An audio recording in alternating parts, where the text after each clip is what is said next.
Hey everybody, I'm Mark. Welcome to Mile High Church. Thank you for joining us this weekend, especially if you're new. Our vision, oneness revealed, a world of love, peace, and abundance for all, and our mission, to serve as a spiritual beacon for personal empowerment and global enlightenment. If you want to keep your spiritual momentum rolling this week, we'll be participating in the International Day of Peace this Thursday online. This event will focus on prayer and meditation for peace in the world and in ourselves. And we're honoring the autumn equinox this Saturday at 9 a.m. in the community center. Humanity has always shared in the celebration of this ancient day. Join us in ritual and connect with our community. Would you like to learn the foundation ideas of science of mind and spirit?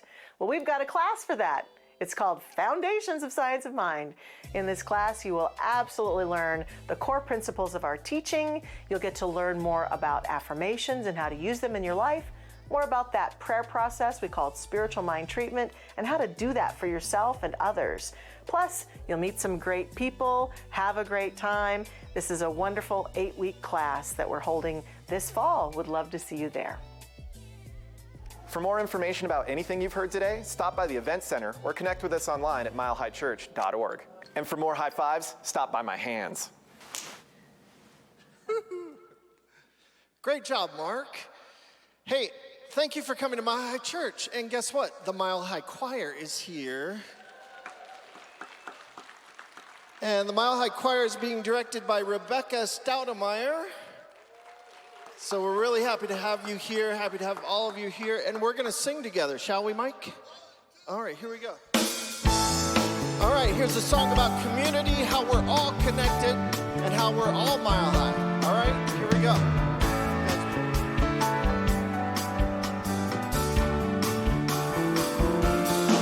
We are mile high, we are the world. We are every man and woman, every boy and girl. We are mile high, we are the world. We are every man and woman, every boy and girl. Look around and tell me what you see.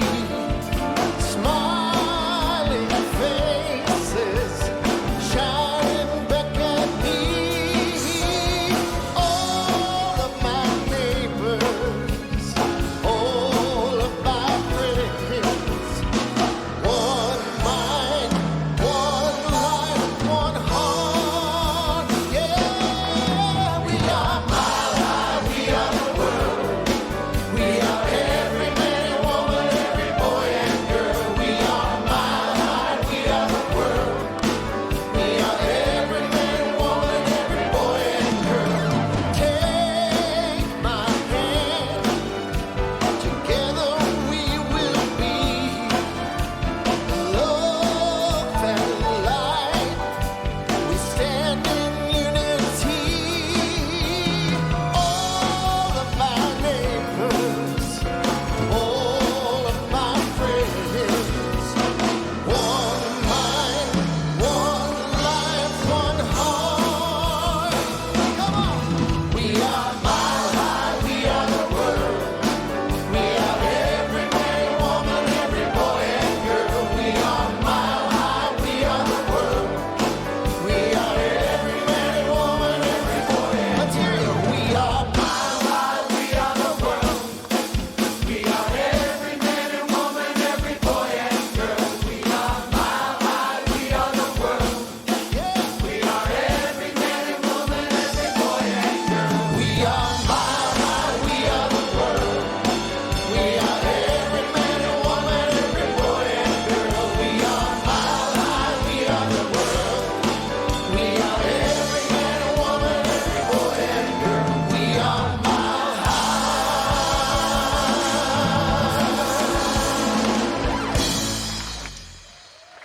Woo! Wonderful job. So happy to have the choir here this morning. Yay! Wonderful job, everyone. Welcome. Good morning, Mile High Church. So happy to have you here with us today.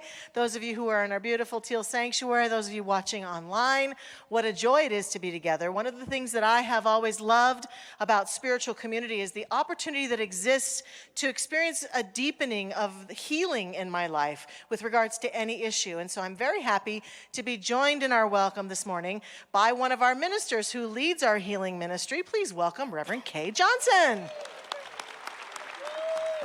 Tell them what you're here for, Kay. Okay, I'm here for something special.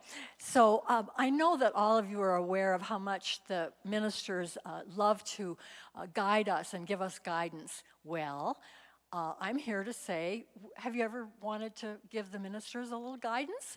Yeah, oh, okay. So here's your chance. We are asking you to help us create the next healing the next healing workshop. And so you're going to be given a card like this on your way out today, and we are enlisting your help in creating the next workshop. So what would you think would be the best kind of experience? What would be the most important information? What should really be happening? So let us know. There's also an email on here, so if you can write on the card and you can give me the card this week or next week or give it to the ushers whenever. Or you can email me or you can talk to Reverend Linda and let us know what you think. We'd be so happy for that. So take a moment and give us some guidance. There's also, for the people online, there is the way to participate is a link that's on the watch page. And you also have the link, or have my email on the back of this card, so you can just email me if you'd like. So take this opportunity to give some guidance, and I thank you so much for helping. Wonderful. Thank you so much, Reverend Kay. That'll be exciting. Well, we have a wonderful service plan today. We're very happy to have a superstar speaker. He's been our senior minister, was for 25 years, and he's retired, but very much involved in our community, supporting us and supporting our Mile High Church Foundation. Dr. Roger Teel is here with us today. Yeah. What a joy it is to have him with us. And as we go within now, each week, we like to take time to step into spiritual practice. So we invite you to take a deep breath. We're going to sing together. We're going to have some silence together. And then Reverend Jackie will give us a beautiful prayer. Let's begin.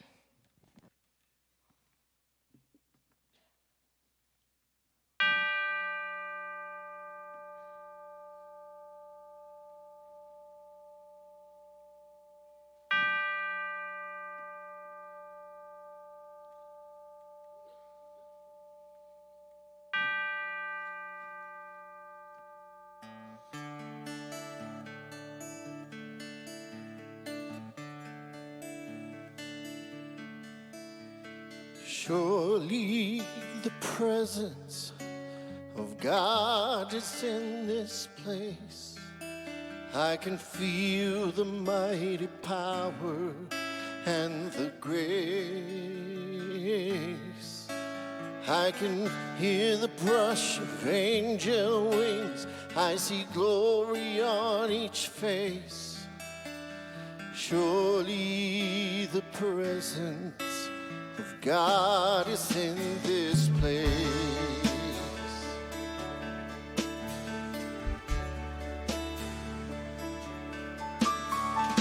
Surely the presence of God is in this place. I can feel the mighty power and the grace.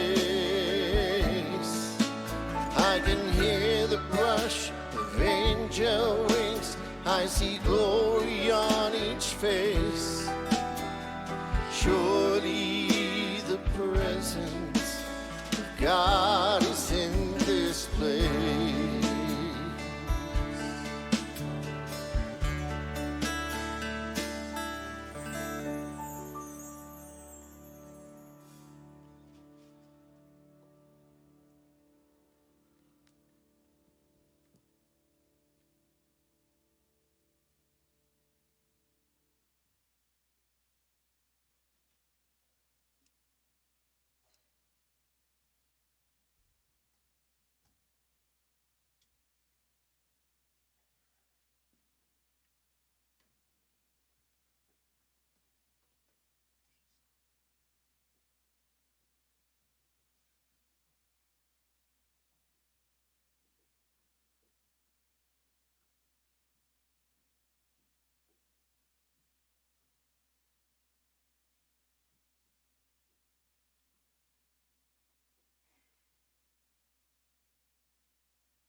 there is a power in the universe greater than each one of us, and we can use it for good. What a powerful thing to know. What a powerful thing to practice. Here we are in this beautiful sanctuary, whether it be in person or online.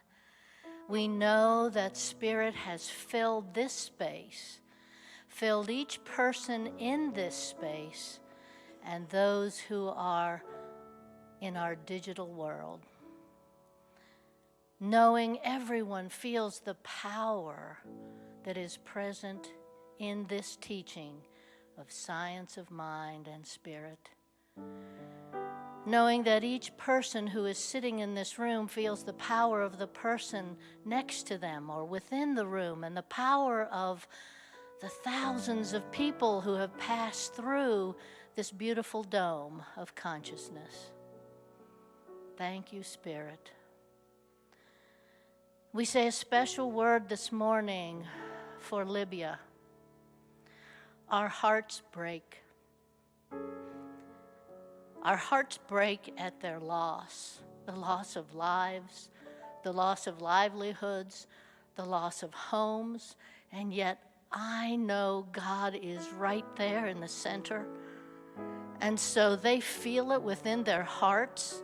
They know that no matter what the appearances are, God is right there. And each one of us supports them in whatever way we can, but for sure, we keep them in prayer. We lift them up and know that without us knowing it, that God will reveal. Thank you, Spirit.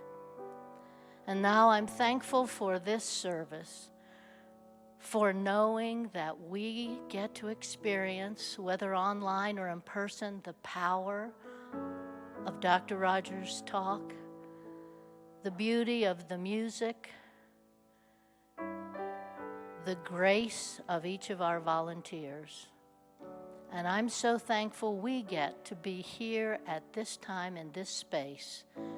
And I know many others around the world are sharing in their time of worship in exactly the right way.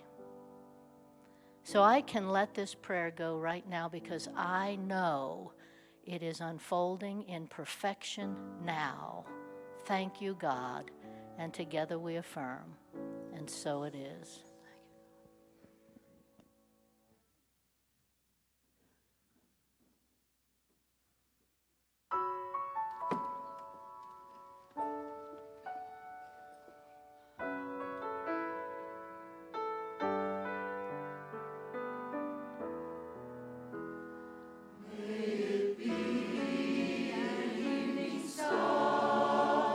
Shines down upon you.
Oh, beautiful. Thank you, Mile High Choir.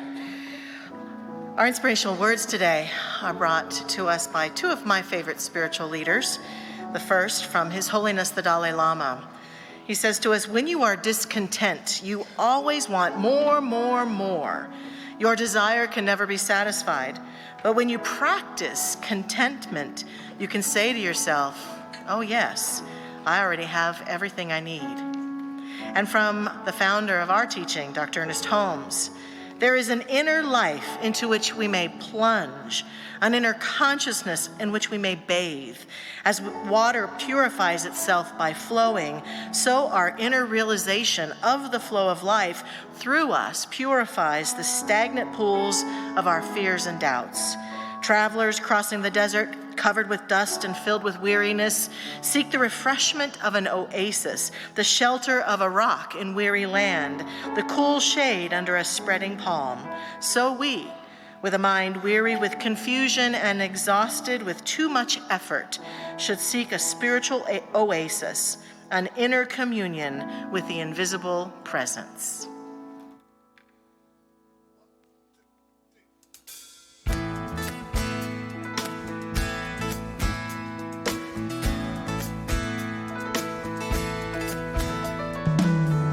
Look around you, what do you see? Is life as beautiful as you thought that it would be? As you thought that it would be?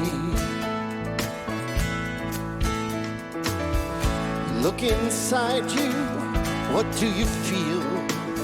Is love just flowing out to everyone you see? To everyone you see. If life is not going according to plan, if something is missing and you don't understand, if all that you're wanting slips right through your hands, just try and remember there's more than enough. There's more.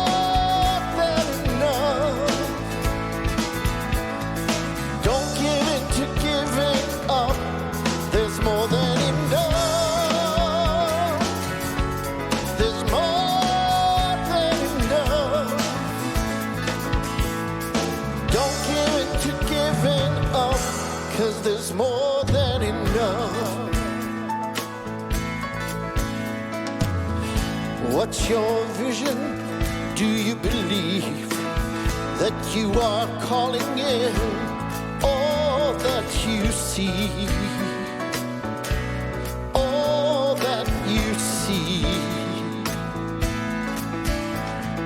Life is not going according to plan.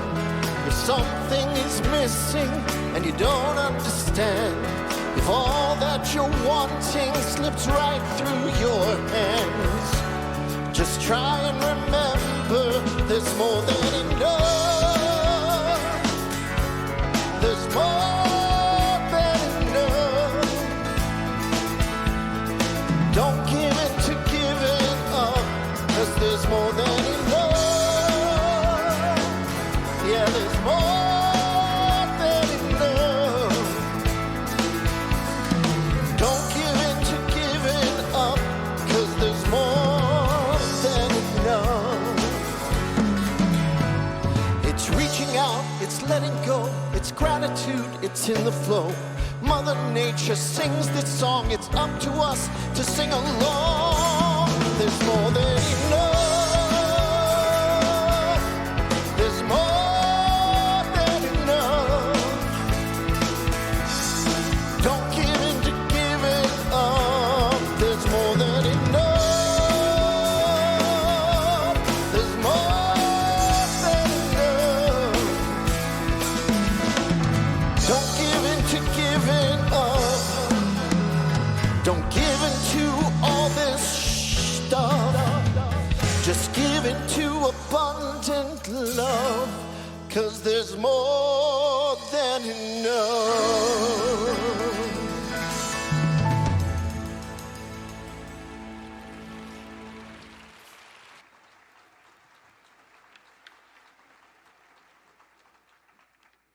Tom Litch, there we go. Mr. Tom Litch of the Mile High Band Extraordinaire. Outstanding as always. Good morning. Good to see you, beloved community of Mile High Church. It's always great to be back here in this capacity and continue to lend whatever momentum I can to the extraordinary ministries of Dr. Michelle and Reverend Josh, and to hang out with my church family. And you're looking pretty good, with a few exceptions, but you're looking pretty. No. Universally, you are looking good. Hey, one of the capacities I lovingly assumed on a volunteer basis when I stepped into another phase is chair of the Mile High Church Foundation. And this is a real joy because we're building the long-term endowment of this church to keep it strong and vital and a powerhouse going for many, many generations. And today is our annual Gratitude Sunday, and we have a brunch following for these folks who are members of our Nautilus Society. And those are individuals who've acknowledged and have come forth and said that they have included Mile High Church in their estate planning, and that this is going to be contributed to the endowment, and just the income of that will go to serve Mile High Church, but also to be a bedrock of support. And we're very, very grateful for that. Thank you for those of you who either are a Nautilus Society member or the many of you who are planning to take that step. So I'd like to just acknowledge you, Nautilus Society members. Would you please just stand so that we can give thanks to you and your leadership? Fantastic. Look at this. This is extraordinary. If you have any questions about the Mile High Church Foundation, just see me, or there are a lot of members out there who can support you with information. And one last thing, we do have a meditation and prayer retreat coming up. I call it the advanced retreat because I couldn't figure out what a next step retreat would be called, other than you got your basic, you got your advanced. But anybody who has a good, solid meditation practice is welcome, as well as, of course, you who are grads of the basic meditation retreat. Now, we're at deadline, so if you would please see Karen in the bookstore or go online and get signed up as soon as possible. We're going to have another deepening experience. All right, there is a constant theme, a drum that keeps being hit over and over and over in our culture. And its chant is more, more, more, more.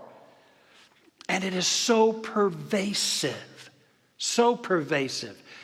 So much so that it has become deeply ingrained in our culture and in many of us. As an example of that, now that we're able to stream television series, they give us the whole enchilada, all of them at once. So you watch one, and of course something within says, what? More.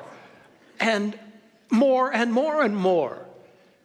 Now, I bet you've had times when you've given up hours upon hours saying yes to that and more. In fact, maybe whole weekends, right?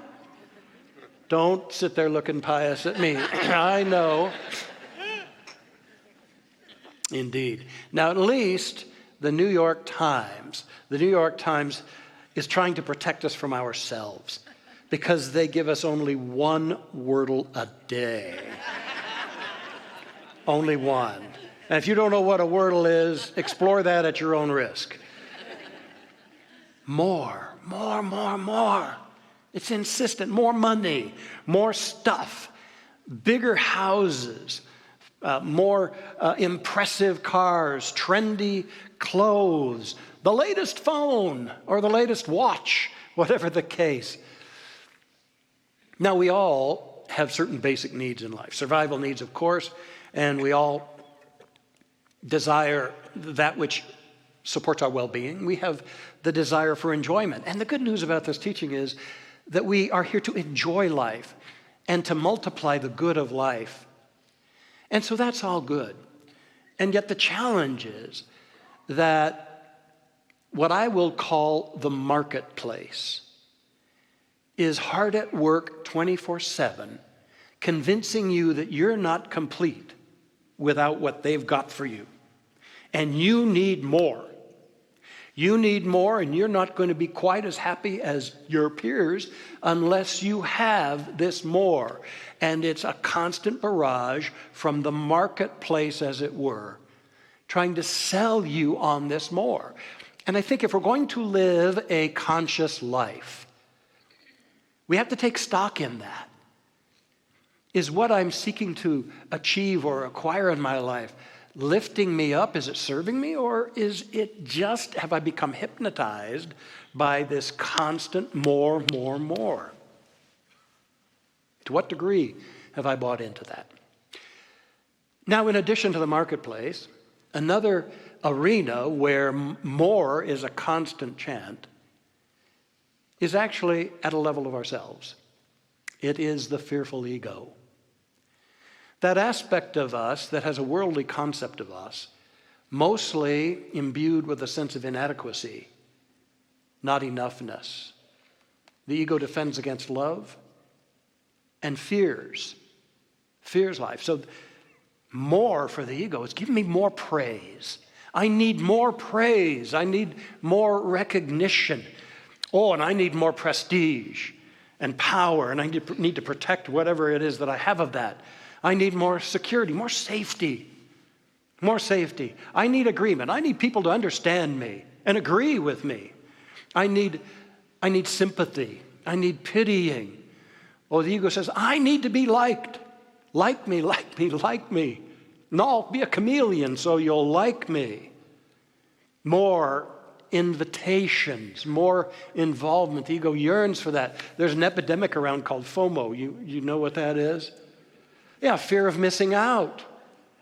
Fear of missing out, and many are caught up in that. And then what I've learned lately is there's a response movement to that called JOMO, which is joy of missing out. And I think it was started by those who are exhausted by having not missed out, and a bunch of introverts hang out there as well. But then the needs of the fearful ego can go to a troubling level as well. When the ego is proclaiming, I need more blaming. I need more people to blame. I need to judge more. I'm not going to work on myself. I just need to blame and judge. That's what I want more of. And I want more revenge. I want more getting even. And if that doesn't work, I want to lash out more. I want more hostility. And I want to be a part of hostility. I need more excuses and alibis for why my life doesn't work, so that I can convince everybody that I'm so miserable. And I need more barriers, ultimately. Walls to keep others out and protect myself. And when the ego goes to this level, then our life gets filled with some very significant toxins. And things just can't work. Now, I bring all this up so that we can get clear and come out of whatever state of hypnosis we might be in, or whatever involvement in these might be, and sense the pressure of the marketplace and the unhealed elements of an insecurity within us. Because here's the deal. When we go after the more that they want us to go after and don't get it, it is usually incredibly deflating to one's self-worth. Because we tend to buy into this myth that our value is determined by outcomes. And by getting more of what it is agreed makes us look and feel good. And we're striving to finally be at peace and be happy with ourselves by getting more. But the problem also is that in those times when we actually have achieved a bit or an element of that more, we've come to realize it was just a temporary high, and that it really did not create a lasting, solid, greater sense of ourselves.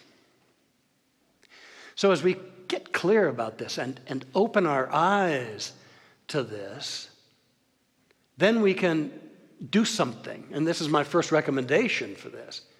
And that is explore your more. Explore your more. When you feel pushed, when you feel driven, when you feel needy around something, pause quiet yourself, and then ask yourself, where is this coming from? Is it coming from my deepest wisdom and guidance? Or is this socially manipulated? Is this coming from fear or from inadequacy or trying to be more of what I think is expected? Will this really elevate me, really grow me, or keep me involved in the futile search for my happiness in terms of outcomes, in terms of getting? Now, when we ask that kind of a deep question, we begin to have breakthroughs. And at first we may not like the answers, but then all of a sudden we step beyond that and life can open up. And then we can start going after what I think is the great more that it is fantastic and powerful to embrace, where I would suggest that you agree with more. And that is when we wake up to the realization that what we're here to do is awaken to the more that is always around us and within us. That we're here to realize the moreness, the essence of the divine that is everywhere present. It's not later. It's not when we get the stuff we want or get the things, people doing what we want. It's here and now. There's a higher essence, a greater reality. It's in you and it's around you. Jesus, that greatest of master enlightened teachers, he said the kingdom of heaven isn't up there. It's not over there.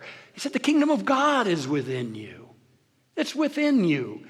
And he also said the kingdom of heaven is at hand, meaning the glory in life that we seek is at hand. It's right here. But are we oblivious to it? We're caught up in seeking so much of that other more that we forget to quest for the highest more, which is the essence of life. There are the appearances and the temporary phenomena of life. But abiding in the midst of it all is the essence of the life and the light and the power of the life principle. Call it God, Spirit, love, whatever you choose. But it's right here, right now. And that's what I want more of. And I think in our deepest heart, we all want more of that. I've got a short little video to show you, and I want to set it up. This is a video of a precious 14-month-old girl. Now, this little girl was born with a visual deficiency. And now, family has gathered around her at 14 months, and she is receiving her first pair of eyeglasses. And maybe you've seen this, but take it to heart. Every time I see it, I'm deeply moved. And by the way, this has also been a phenomenon with youth of that age getting their first cochlear implant and being able to see. But open to this. Watch this.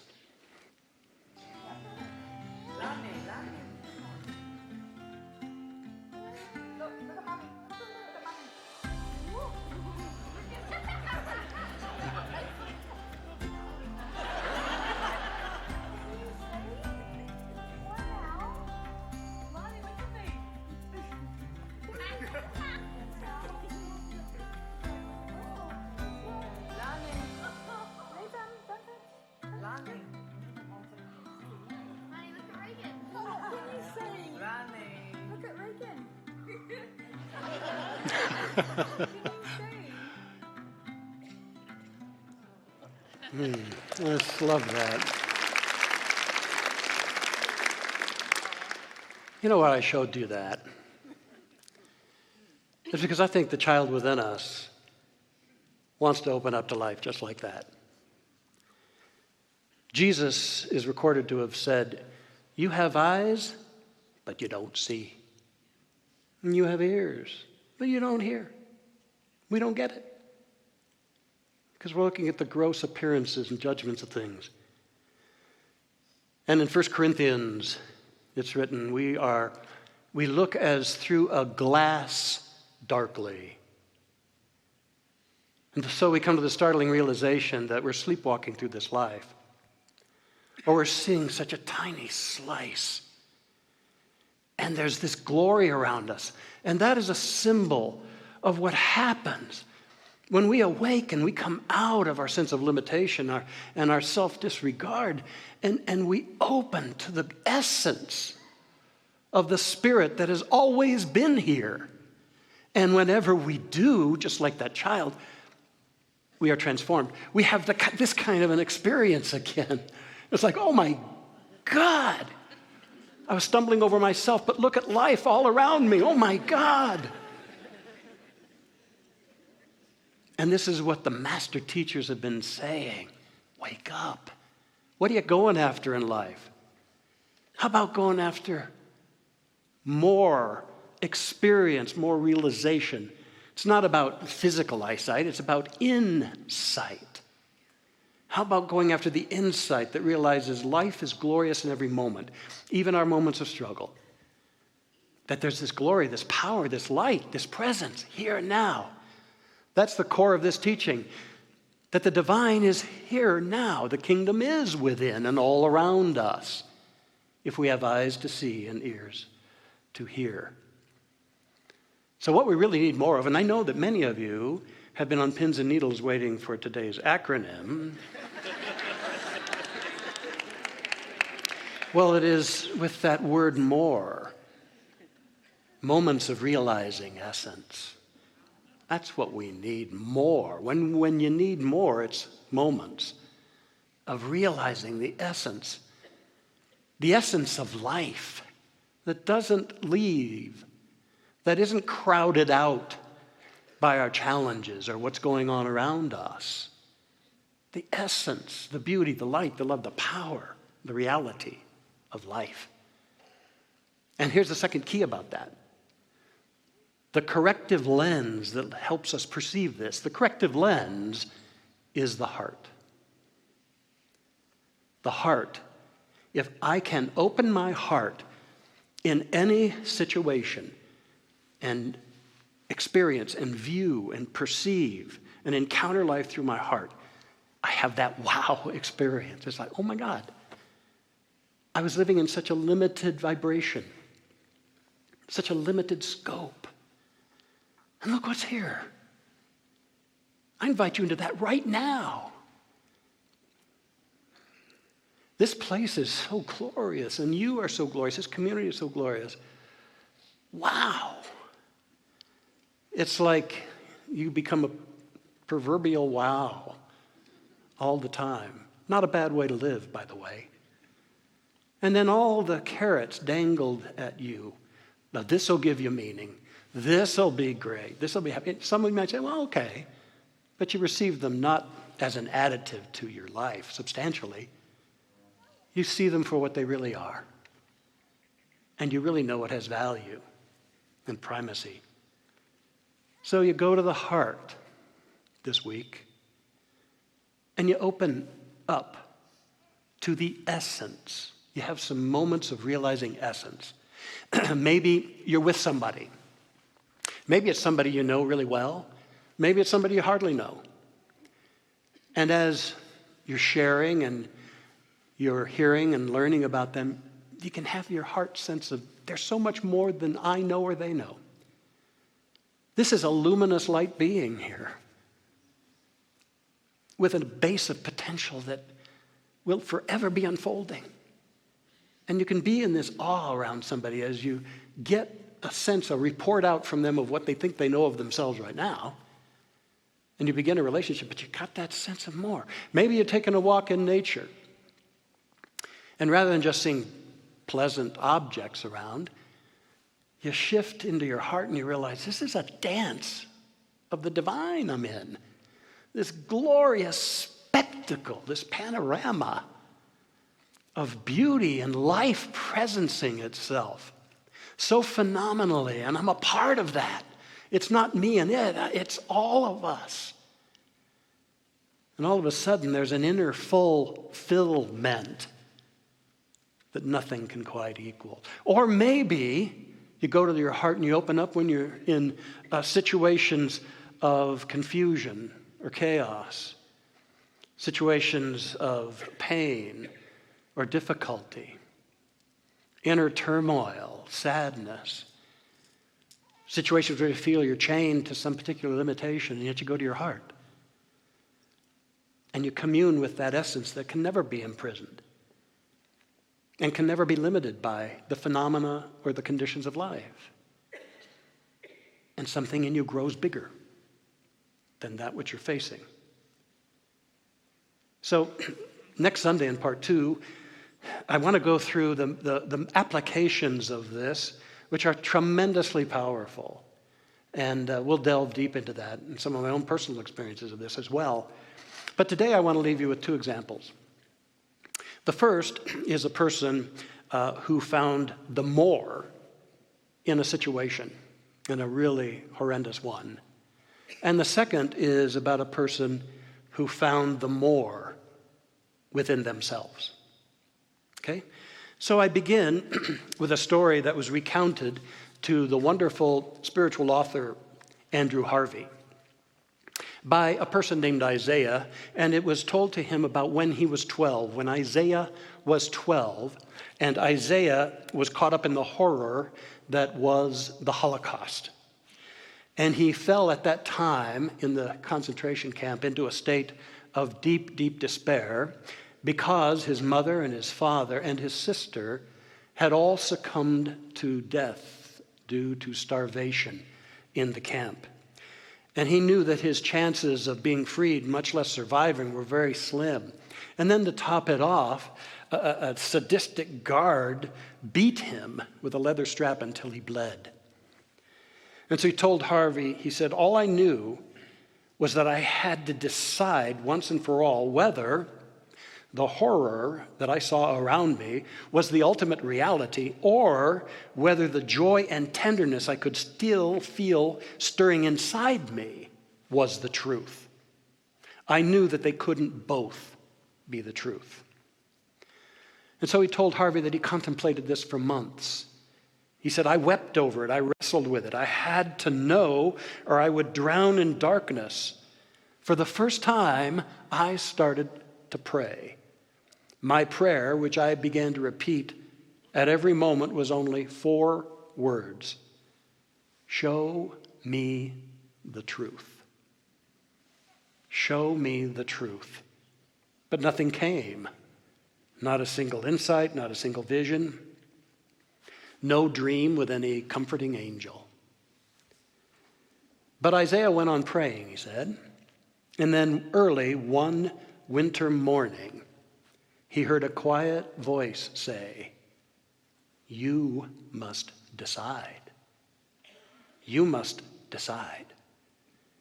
And he said that for a week he reflected on this, wondering, what could that voice mean? How could I, a child, decide the truth of the universe? And then one morning, Isaiah awoke, thinking about his mother, his cat at home, and the flowers and the vegetables in their kitchen garden, and his heart was full. And then suddenly, he knew what he had to do as he grasped what was at the very core of his heart, and he cried out, I choose love. I choose love. I choose love. And then he says that he saw a sun, not of this world, had come out and was blazing glory all around me. The guard I had hated came out of another building. He didn't see me, but I saw him. And, this was the miracle, I felt no fear at all and no hatred, only a burning pity that scalded my eyes with tears. The thing in me that was crying was stronger than anything or anyone I had ever encountered. It felt like a calm column of fire that nothing could put out. And it was that deep transformational revelation of the more in one of perhaps life's most horrific experiences that also gave him the strength to survive that camp experience. I don't know what you're facing, but what I know is you can go to your heart and you can pray, show me the truth. You can cultivate moments of realizing the higher essence the intelligence, the power right here, right now, and let it invade you and uplift you. Next, I tell you about a man named Max, and by his own admission, Max lived close to the edge most of his life, smoking, drinking, fighting, driving fast cars. At 63, he had been married 4 times. He had made and lost 2 fortunes, and he was now a successful cattle breeder. But this story starts with him in his therapist's office, and he's talking about the diagnosis he's just received, metastatic colon cancer. And he's talking to the therapist about that, and they explored his past, how he grew up in the Midwest.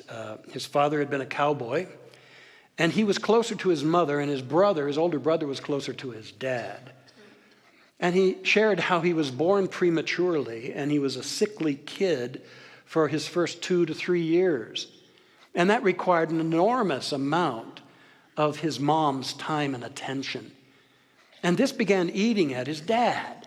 And his dad's frustration grew and grew and grew until at one point, in a really violent argument his dad was having with his mom, his father pointed to Max and he said, "If that little runt was one of my animals, I'd have it put out to starve." And his father's resentment to Max just grew as Max grew to adulthood. In fact, there are times he wouldn't even acknowledge his presence. Then Max began to talk about the self-destructive behavior that had been the pattern of his life, saying that he'd pushed death for as long as he could remember. He said, "I always felt like I was no account, like I was no good." And the therapist said to him, "Well, perhaps it was hard to feel okay because you could never be sure just what you needed to do to be okay. Live to please your mother or die to please your father." And that shocked him. It shocked him to the core. The tears started to flow. And then the therapist asked him, "How did you make it through? How did you push through all of that?"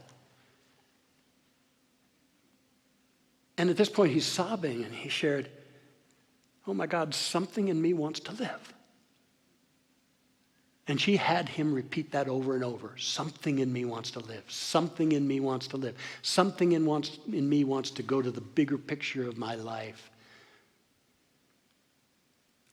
With that transformational moment, connecting with that core essence that's here to shine its light, he later forgave his parents, and Max lived for 10 more years, calling them his best years.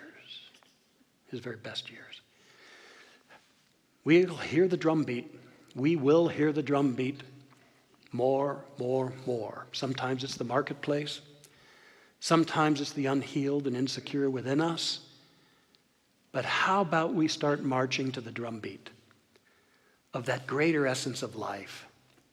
And we start making it our passion to explore the more and to invite moments of realizing the essence, the spirit, the light, the power, the love, the joy that permeates this moment. And we step out of the fog and we have experiences like that. Like that. And we are wowed like that. Oh, yeah. There's so much more. And this more is what our deepest yearning is all about. Let's go direct to it. It'll lift us out of challenges, difficulties. It'll help us when we're insecure. It'll cause us to have an even deeper appreciation for the beauty of life, the glory and the privilege it is to be here, alive. And our life will be definitely a life worth living and sharing. Let's have a prayer.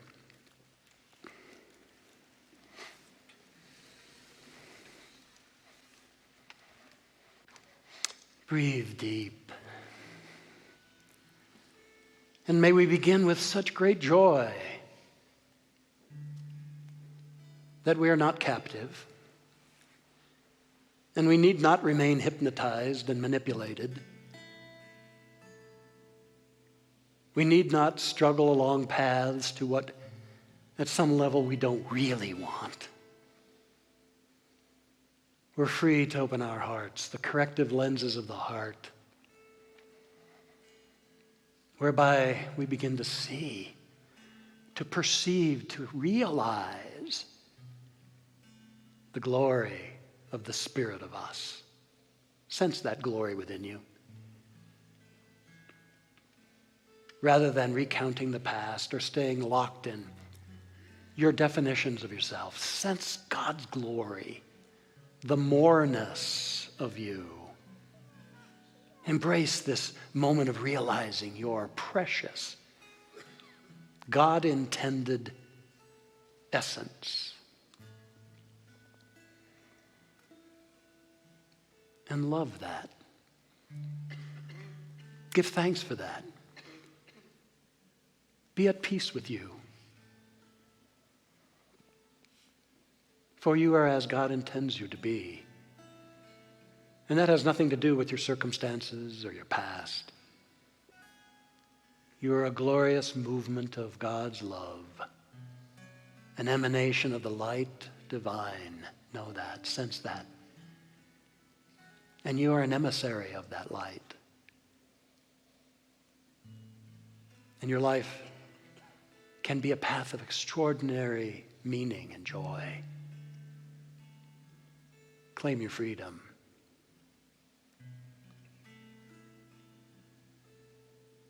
So we go forth this week in the continuing remembrance of the greater essence. And we move our consciousness to the corrective lens of the heart, and we see it. We know it. And we draw from it power,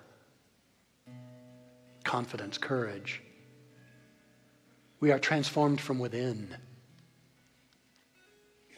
And I affirm and know that to our surprise, we'll realize things begin to shift to align with us, all around us. So I give thanks for the glory that is you. I give thanks for the glory that is life. And yes, there are the ups and downs, the joys and the tragedies of life. And yet the essence of life remains and continues, always building and growing. It's a light that shines into the darkness, and the darkness comprehendeth it not. So this day, fill your heart with this truth. Silently join Isaiah in proclaiming, I choose love. I choose love. For my own essence, for the essence in people around me, situations around me. And I call forth this healing energy, this uplifting, transforming energy, and send it forth as a blessing to all that I am about. Moreover, I give thanks for the peace within me, the peace that passeth all human understanding, the deep joy. It's like I've come home. And I know that life is good and I'm okay. In fact, I'm magnificent. And so is everyone else. So as we know these things, take them into our hearts and live them. I give thanks for the bounty that flows from us as we have received, so we give. And we also give our prayers to those who are beleaguered across the planet and troubled and challenged. And we just know the greater life that upholds them, guides them, restores them, renews them. And so for the beauty and the good, right here, right now, we say thank you, all creative, all originating Spirit. We know we're blessed, and we give thanks. And so we let this be and become, and so it is. and amen. Look around you, what do you see? Is life as beautiful as you thought that it would be? As you thought that it would be? If life is not going according to plan, if something is missing and you don't understand, if all that you're wanting slips right through your hands, just try and remember that there's more than enough. Amen. Amen. Thank you, Tom. Ushers, if you'll take your places, and I just want to thank you for your sense of abundance in life. That's part of the essence of life we awaken to, and I'll talk a little more about that next Sunday. So thank you for your consciousness of abundance and for working with the energies of life. They're always in flow, and as you give, as it has been said, so do you receive, and experience the joy of that giving. Thank you for resourcing this church to do its magnificent, incredible healing work. You are a blessed and a blessing. Thank you for those of you watching online who find your own way to do that. There are lots of ways on the screen coming up if you do those fancy things, or maybe you use paper or money or something like that. You remember that stuff? Yeah. Whatever you do, I know you're blessed. Let's hold it in our hands or in our hearts and take a moment and declare together, divine love as me blesses and multiplies all that I am, all that I have, and all that I circulate. And so it is.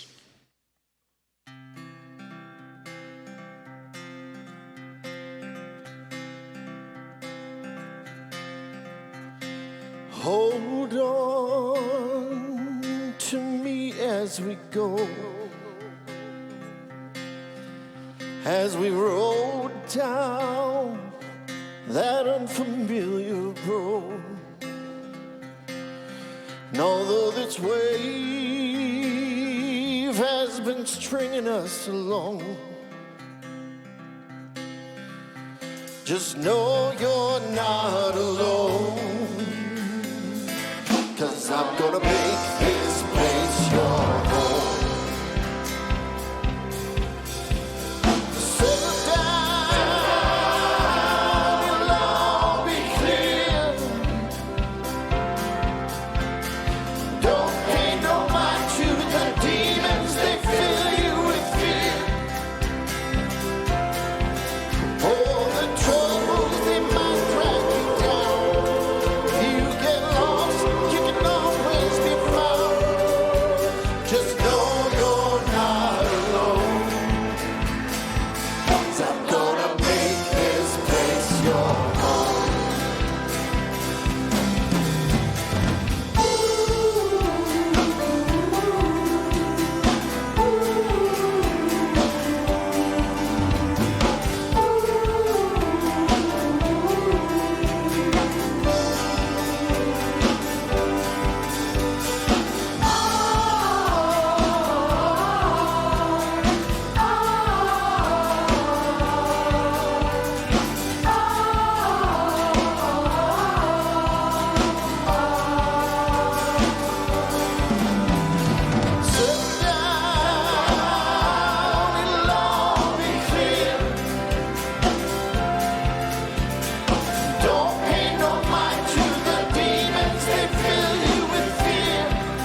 as we go.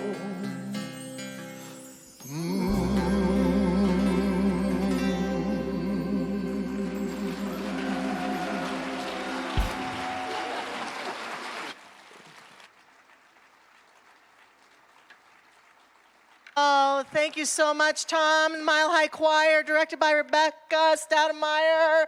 Thank you. Our wonderful band with Bijou and Mike and Rob and Kent, and our music director, Tom Litch. What a blessing. What a blessing. Thank you, thank you. Oh, what a joy this has been. And what about an amazing talk by Dr. Roger? Yay! Amen. I agree. If you are here for the very first time today, or you're fairly new to our community, I'd like to welcome you and thank you for being with us. We have all sorts of information out in the lobby. Feel free to pick up any of the papers and brochures you see out there about any of our activities and events. And we have a welcome center right in the center of the lobby. Feel free to go there. We've got some wonderful volunteers, ministers who will be happy to answer your questions and question your answers. So please feel free to stop by there. And if you're online, you can go to our website and find all sorts of great information there. Our practitioner prayer partners are down front. They're wearing those purple sashes, and they're available for a quick prayer. After the service is over, feel free to make your way down here and stand before one of them to pray about something you want more momentum about, that's going well, or something that's challenging, or anything that you've heard in the message today, so they'd be happy to uplift you with prayer. We want to let you know about a few things happening. We're starting our Adventure in Faith program the 1st of October.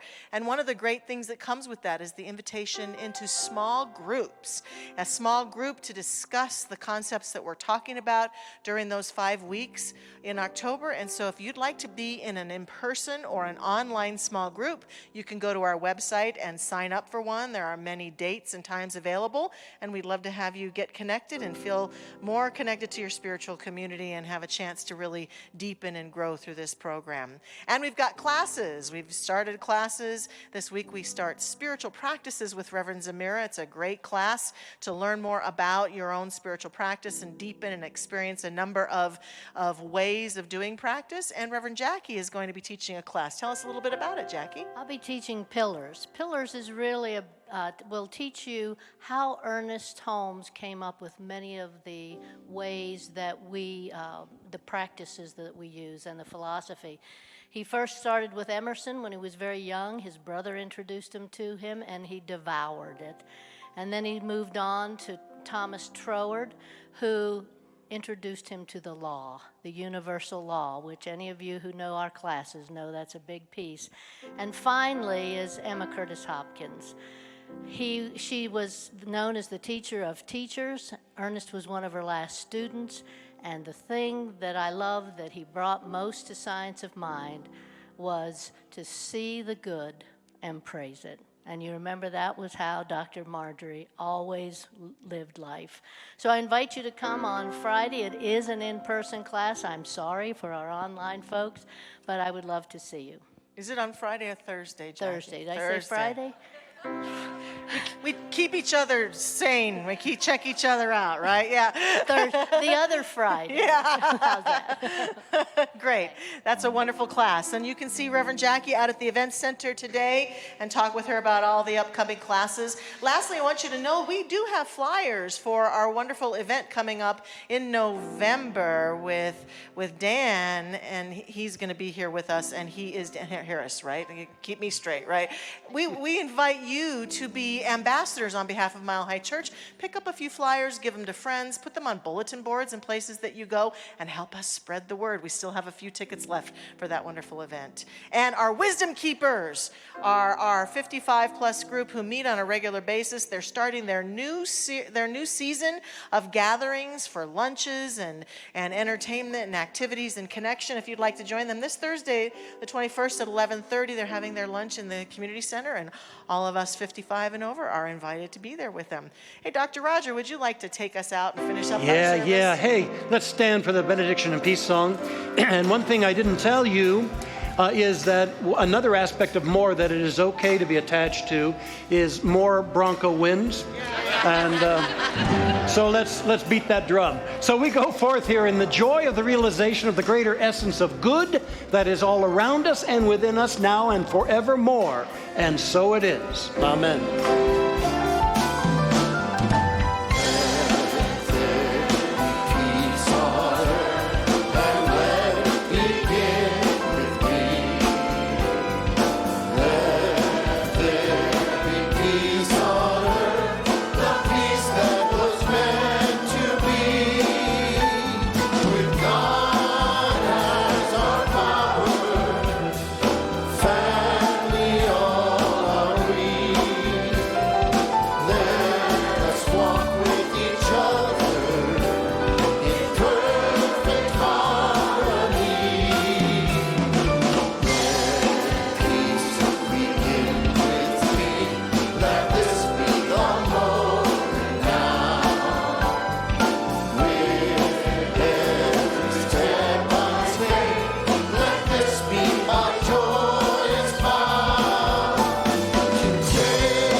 Let's do it again, Ben. 3, 4. Settle down, it'll all be clear. Don't pay no mind to the demons, they fill you with fear. Oh, the trouble, they might drag you down. If you get lost, you can always be found. Just know you're not alone. I'm gonna make this place your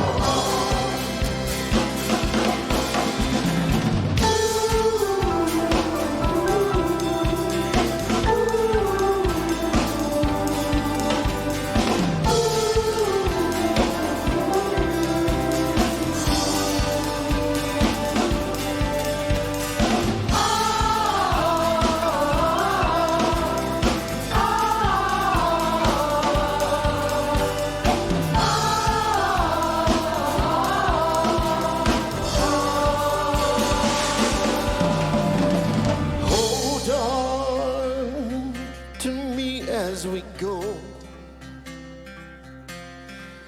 Just hold on to me as we go.